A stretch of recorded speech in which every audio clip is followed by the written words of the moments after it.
Welcome to Speed Data, quick conversations with cybersecurity leaders. I'm your host, Megan Garza. This week, I get to speak with U.S. Air Force Research Lab CIO, Alexis Bonnell, who dubs herself the least likely IT leader, but whose past resume and prowess beg to differ.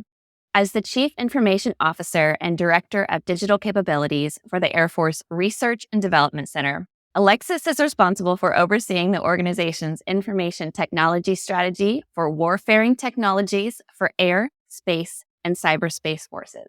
With a background at Google, USAID, and the Ministry of Interior, Alexis is certainly an expert in her field.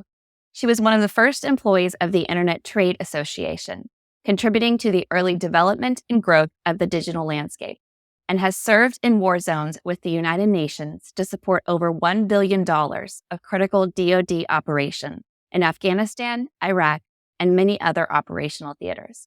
Additionally, during Alexis's time as USAID's Chief Innovation Officer, she received the first ever 10 out of 10 for innovation in the Results for America rankings. And if that weren't enough, Alexis also found time to teach marketing courses as a professor at Pepperdine University. It's an honor to welcome you to Speed Data, Alexis. Thanks so much for having me. As the CIO of the U.S. Air Force Research Laboratory, I would imagine protecting classified information and sensitive data is even more crucial than almost any other organization. How do you ensure the lab's operations are secure? Security is always paramount, but we always also have to balance it with collaboration. A lot of times people think that the amazing innovations and technologies that come out of a place like the Air Force Research Lab, which serves both Air Force and Space Force. So what an incredible mission. Are kind of like in the movies, like some genius goes in a back room, right, and says, Eureka, and discovers something. But really, it's a context sport, and so this question of how do we maintain security, but also how do we do that in a way that it's collaborative? So all of the biggest and best brains, sometimes not just within AFRL, within, the US, but also with our ally groups can actually bring those thoughts and those initiatives to bear. And so I think when we think about security and when we think about cyber, there's a lot of, the usual elements of identity. And coming from a place like Google, where we really focused a lot on zero trust, that's been an interesting journey to come into the DoD space and kind of understand where we're at and how we can further leverage that. Cybersecurity is really both about defense and offense, right? But it's really about how does it support the mission? So trying to look at it from that true security lens and not just simply a compliance exercise. And what are you enjoying most about your role? Goodness. Number one, just to work with incredible people. Literally, I'll walk down the hallway and, there's a rocket scientist right there. There's someone who won a Nobel Prize. So I think just the culmination of all of those, those brains in one place is amazing, but it's also an incredible challenge because in the moment that we're in the digital age that we find ourselves, this question of, how do we fundamentally adapt and revolutionize our relationship with knowledge? And I think that used to be something that was a little bit easier to answer in government. It used to kind of be like, well, we'll take all this information and we'll control it perfectly and structure it and give it the right ontology and kind of, it's safe and secure and we're done. And I think now with especially things like APIs and cloud, artificial intelligence, this opportunity to put all of the knowledge, even the unstructured, and in a place like AFRL, our knowledge that is maybe in research white papers or other things is as critical as a lot of our structured information. So I think it's an especially exciting but also challenging time to say, how do we really refactor the way we think about, security to be one about what is the right piece of knowledge at the right time? What is a role that someone plays in contributing to that knowledge and then also taking away from it to answer the critical questions that they do. So I would say that my favorite part is the people, but I think the challenge for all of us is really we're on a journey with knowledge. And you and I had spoken previously about the impact of artificial intelligence on cybersecurity and specifically its relationship with knowledge. How do you think AI has shaped our traditional relationship with knowledge?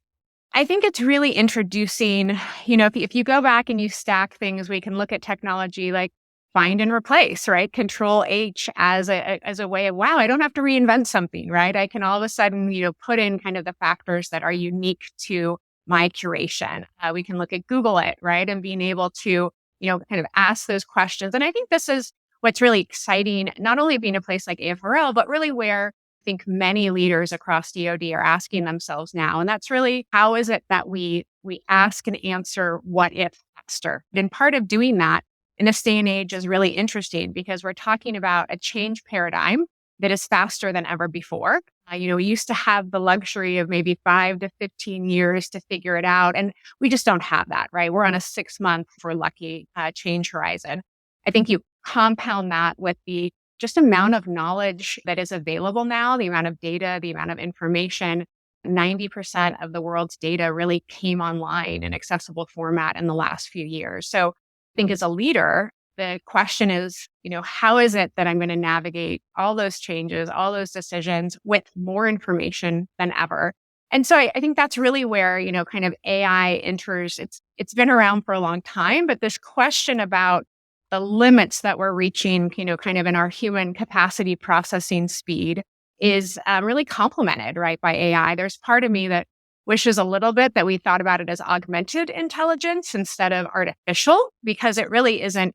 There's nothing artificial about it. It's a tool that we use to say, what's the relationship with what knowledge that we want to have? And so, again, I think as we kind of face opportunity as far as the speed of our insights that we need, and then the quality based on the richness and the depth of the information we'd want to bring to bear as public leaders, I think it's absolutely understandable about why AI is really hitting its stride right now. And I would say from a cyber lens, many of your, the folks that join us today will know that AI has been critical in preventing cyber attacks, right? And being able to augment, I think about it as kind of, like a wingman, right? Being able to augment all of the incredible cyber professionals. But the reality is that it's not an overwhelming force issue that we can do at the human level. And so I think we have a rich history of ourselves and partners using AI.